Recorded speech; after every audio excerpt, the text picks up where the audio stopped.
So we have had another absolutely bonkers weekend in the Championship, and today we are here to round up all this weekend's action. Obviously tonight we've got the Steel City derby going on as well, which we'll be previewing at the end of this video, but we've got a lot of talking points to go over today. So as always, do let me know in the comments down below, what did you make of your team's performance this weekend? We did have quite a few surprising results, and we had some absolute belters scored this weekend as well, so I'm interested to see what you guys are voting for on some of the polls. But before we do get into anything, I will include your guys' comments on screen now, so if any of you guys did successfully manage to get any of your score predictions correct, then fair play. I managed to get one of mine correct this weekend. That was the Millwall against Norwich game, so not too bad going for me. But without further ado, let's hop into talking about some of these games. So we'll start things out on Friday night, where we saw Leeds United absolutely take apart West Brom by 4-0, and it's this sort of result which shows just why I love the Championship so much, because of how unpredictable it can be. In midweek we had Leeds losing against QPR, and then they bounced back with this, an unbelievable performance. They took the lead after just 15 seconds through Pablo Hernandez arrowing his shot into the top corner past Sam Johnson,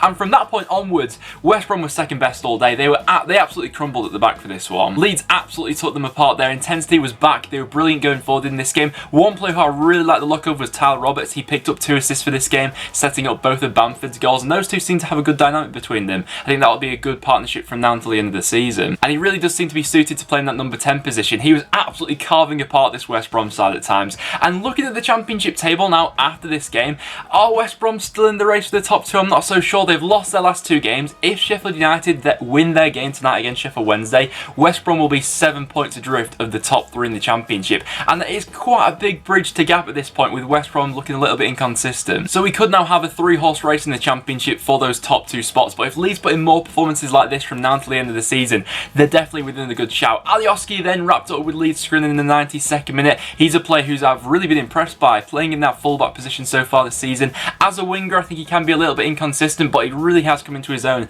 playing as a left back this season. West Brom were nowhere to be seen in this one, and they're definitely going to need to bounce back after it. And speaking about unexpected results, we had Aston Villa absolutely battering Derby County by 4-0.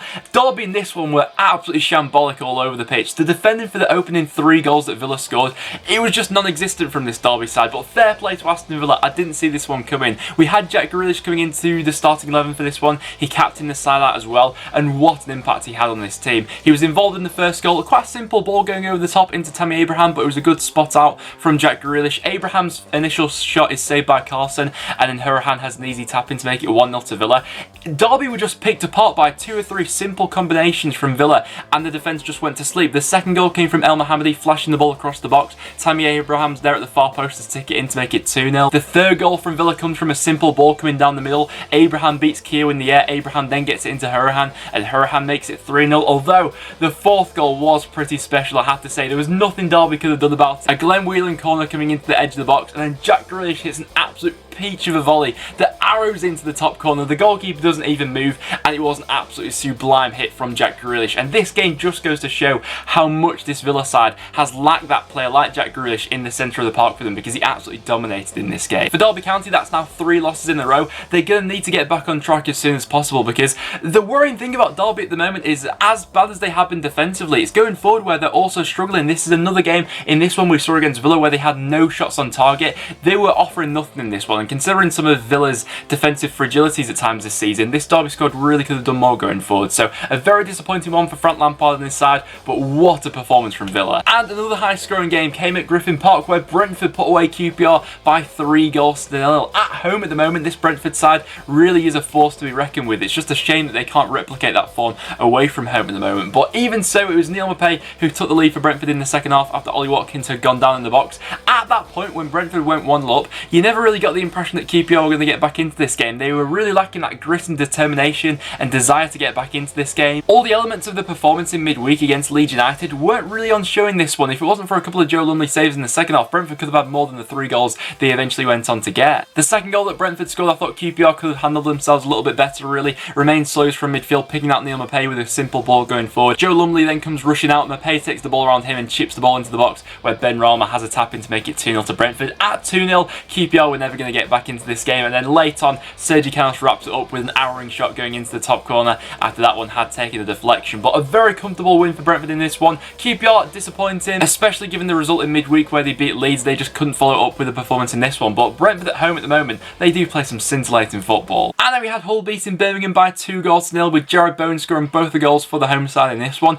You get the impression that it's a little bit of an opportunity missed for this Birmingham side who beat Bristol City in midweek. They couldn't follow up with a performance in this one as, I don't know, they just looked a bit tired for this one really. Going forward, they weren't quite getting into their groove. I think Hull scored both their goals at perfect times really. They got their first goal in the first half after Mark Pugh had been closed down by a couple of Birmingham players. The ball fell to Jarrod Bowen in the box and he just smashed it home to make it 1-0 to Hull City. And then going into the second half, when Birmingham were really growing into the game, they were starting to create a couple more opportunities, looking to cause up a few more problems for this Hull side. Jarrod Bowen was racing through on goal. Lee Camp was coming out of his goal, and Jarrod Bowen's always going to win a foot race against Lee Camp. He just manages to get there in front of him, taps the ball past Lee Camp. Camp brings him down, and Hull have a penalty and a chance to make it 2-0. Bowen then sends Camp the wrong way, making it 2-0 to City, and at that point, I don't think Birmingham were going to get back into the game. Marshall had to come up with a couple of saves for Hull in the second half, but really, Birmingham just weren't quite at it in this one. Jarrod Bowen also had the chance to complete the hat-trick for this one. He was played through a couple of times in this one, hit the side netting in the second half, but just couldn't manage to get that third. But overall, a fantastic day for Hull, who've been playing very well at home lately. And then next up, we had Reading picking up a massive 3 points at Portman Road as they were able to beat Ipswich Town by 2-1. I think that it was pretty much set in stone that Nelson Oliveira was always going to score in this game,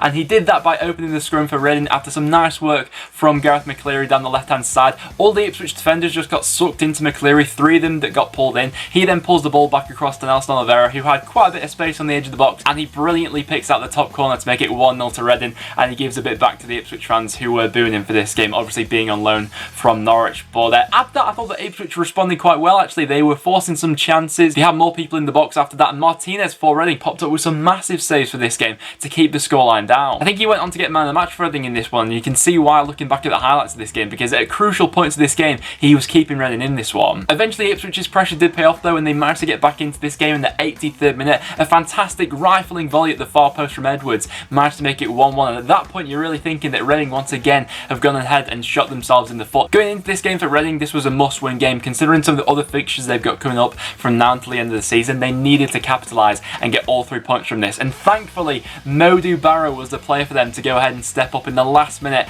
and get all 3 points. He's got a fantastic burst of acceleration, manages to dart past his man and just gets in ahead of the goalkeeper to make it 2-1. And the drama wasn't over there in the final stages of this game. Edwards for Ipswich Town once again causing more problems, forces Martinez into a fantastic save as he tips the ball over the bar, but in the end it was 2-1 to Reading is how it did finish. So a fantastic 3 points for Reading in this one. That's going to be a massive boost for them now. And then we had Norwich going back to the top of the Championship with a 3-1 away victory over Millwall, and this result now leaves Millwall only 1 point above the relegation zone, with both Reading and Rotherham winning this weekend. So really, they're not in a good situation at the moment. But talking about Norwich first of all, it just blows me away sometimes just how good they are going forward, watching some of the football they play. I just think sometimes just how bland their football was last season, and the turnaround this season has just been absolutely staggering. But one player I wanted to pick out for Norwich was Emi Buendia. He is the player who makes this side tick. He is absolutely fantastic to watch. Him and Hernandez linked up perfectly for the first goal. Eventually the ball fell to Steepman inside the box and he was able to make it 1-0 to Norwich. In fairness, Millwall did get back into it before half time, Morrison flicking the ball on from a corner and Williams was able to go ahead and steer it home to make it 1-1. But when Norwich are in their full swing, they cannot be stopped. It was Zimmerman who restored the lead for Norwich City, and a brilliantly worked goal building from the back which Timu Pukki managed to finish. The assist from Emi Buendia from midfield was absolutely brilliant, just a defence splitting pass from Buendia which he just makes look so easy. So that means that Norwich continue their impressive run and go back to the top of the Championship, whereas for Millwall, they're in a dangerous situation at the moment. Scoring goals from open play seems to be a little bit of a problem for them at the moment. And then we had my team Preston drawing 1-1 with Bristol City this weekend. Not the best game of football in all honesty. There weren't really that many chances, especially in the first half between these two sides. The game did take a little bit of time to get going, but Preston did take the lead at the perfect time really, just before half time. From open play, we weren't really creating too many chances in this game. Alex Neil had sort of tinkered with the system. In the absence of Ben Pearson, he brought in 2 extra midfielders to go ahead and try and hold that down and stop Bristol City countering going forward. So he brought in Daniel Johnson and Ryan Ledson, and it was DJ who gave us the lead. A nice free kick from Gallagher, putting the ball across the box, and DJ smashing it into the back of the net to make it 1-0 to Preston. It was just a shame that we couldn't really build on that momentum going into the second half. We never really got out of first gear for this game. Bristol City then got back into the game in the second half, a goal through Jeju. The ball coming in from a corner, Bristol City winning the initial ball, and Jeju stood on Declan Rudd, and he just manages to swivel dribble and get it into the back of the net. A little bit frustrating because from the replay it does look like Jeju is just offside, but even so, Bristol City get it back into the game, and from that point it was up for grabs really, the 3 points. Bristol City had some good chances. Semenyo came on for his debut for Bristol City. He had a good volley which Declan Rudd had to tip over the bar, and equally to that, Preston also had some good chances through Lucas Nemecha, Alan Brown and Tom Barcusen. In the end though, I thought that the 1-1 draw probably was the fair result for both sides. I don't think that either side really did enough to win this game, and it just feels like a little bit of an opportunity missed for Preston really, because if we had won this game we'd only be 3 points off the top 6, so a little bit frustrating for Preston, but overall finishing this draw I thought was the fair result. And then we had Rotherham beating Blackburn by 3 goals to 2. I don't know what's going on with Blackburn at the moment, but they cannot keep a clean sheet to save their lives. Defensively, once again, they were absolutely woeful for this game. Long throw-ins from Rotherham were causing them all sorts of problems for this one. That was how the first goal was scored, a long throw-in coming in. Blackburn had 10 players inside their box for this one, but they couldn't defend it. Semi Ajayi popping up with the opening goal for Rotherham, and he's popped up with some big goals for Rotherham lately. Blackburn did get back into the game in the second half though, an in-swinging free kick coming in from Charlie Mulgrew, which in the end Bell managed to get on the end of and make it 1-1. After that though, some more poor defending as Williams was able to go ahead and just get in ahead of David Raya to make it 2-1. And then Semi Ajayi once again with a towering header to make it 3-1 to the Millers. Charlie Mulgrew did pull a goal back for Blackburn from the penalty spot in the last minute, but by that point the game had already gone. But what a massive 3 points that could be for Rotherham. The bottom 3 at the moment is a really tough one to call. I think everyone's sort of in the same opinion that Ipswich and Bolton are pretty much going to go down this season, but that last spot really is up to play for between Rotherham, Reading, Millwall, and to a certain extent Wigan Athletic as well. So who do you guys think is going to be in that final relegation spot come the end of the season? Let me know down below. And then we had Stoke beating Nottingham Forest by 2-0. This weekend in the Championship was just a really unpredictable one. A win for Forest in this game would have taken them within 1 point of the top 6. So once again, it's another side who probably had an opportunity missed this weekend, but fair play to Stoke. They have,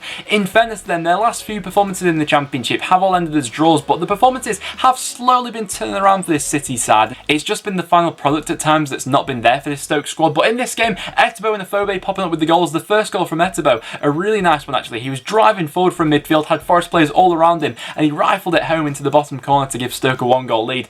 In the few matches before this Forest defence really was looking impenetrable, so for Stoke to score 2 goals in this game, I think it's a good omen for them going forward now. The game as a whole, it was a little bit scrappy. Stoke were playing some decent football at times, and they pressed quite well off the ball to win it back in high positions and turn over this Forest side. That can be seen with the second goal they scored eventually, which Afobe put away, but a good win for Stoke in that game, where Forest, I think they had an off day. And then we had Swansea beating Bolton 2-0 in a really bizarre game this weekend in the Championship. Just look at the match stats from this game and it pretty much sums it up, to be completely honest. But the main talking point from this game was Bolton having 2 players sent off. They ended this game with 9 men, but they frustrated Swansea for the majority of it. You know, they had Craig Noon sent off in the first half for 2 yellow cards and then David Wheater in the second. In that first half, Swansea had missed a penalty through Ollie McBurney. Remy Matthews once again coming to Bolton's rescue. He popped up with some big saves in this one, and without Remy Matthews, once again, I feel like I'm on repeat with Bolton. Swansea could have had so many more goals in this game. The longer it was going on, I'm sure the anticipation was growing in the ground and the frustration among the Swansea fans, but eventually Ollie McBurney was the player who redeemed himself for missing that penalty, stepped up to make it 1-0 for Swansea in the 80th minute,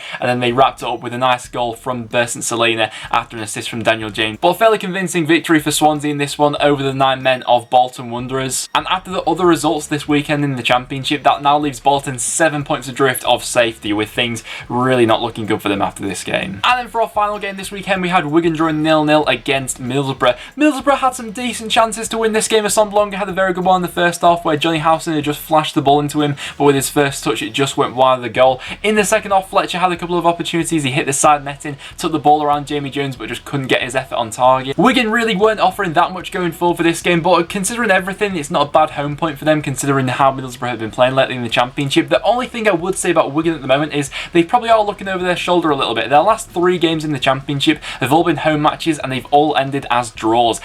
Some of those games I feel like have been opportunities missed for Wigan because their next 3 games are all away in the Championship, and considering Wigan's away record so far, that must be a little bit of a worry for Wigan for the next few weeks, especially as now they're only 3 points away from the relegation zone. So these sort of home games are going to be very important for Wigan from now until the end of the season, and the sort of games which they just need to find that little bit more quality going forward to go ahead and pick up all 3 points. But there were all the games which went on this weekend in the Championship. In terms of my result of the weekend, I'm interested to see what you guys are going to vote for this, but myself personally, I'm probably just going to give it to Leeds United for their thrashing of West Brom, beating them 4-0. Considering everything that went on in midweek with Leeds, getting that victory to put them back into the top 2, I think is a big big statement. And then for my goal of the weekend, it has to be Jack Grealish. On his return to the Villa starting 11, he scored the absolute peach of a goal against Derby County. And obviously tonight we've got the Steel City derby going on. I want to get your guys' predictions for what you think is going to happen in this one. I said on the prediction video on Friday, I'm just backing Sheff United to get a 2-1 away victory, but the pressure really is on them after the results this weekend. You know, taking into consideration that Leeds won this weekend, Norwich won this weekend, and the fact that it's a local derby, all the pressure is on this United side going into this one. So it'll be interesting to see how those players do react to that, but I think they'll get the job done just about. Although Sheffield Wednesday do have the capability of throwing a spanner in the works. They're unbeaten under Steve Bruce so far this season, and lately they've been putting in some good performances. They've been scoring a lot more goals in the Championship as well. Players like Adam Rich and Fletcher have been doing well for them, so I think it'll be a good spectacle. And as you can see on screen now, guys, that is my Championship team of the week. So there are the players who I think had the best performances throughout this weekend in the Championship. So do let me know in the comments down below who would make it into your Championship team of the week. But guys, there you have it. That will now wrap it up for this episode of the Championship Roundup. So if you have gone to enjoy, make sure you do leave a like. It is always massively appreciated. Make sure you do let me know in the comments down below what did you make of your team's performance this weekend. As well as that, make sure you do subscribe for some regular Championship content. But apart from that, guys, thank you very much for watching, and I'll see you all in the next one.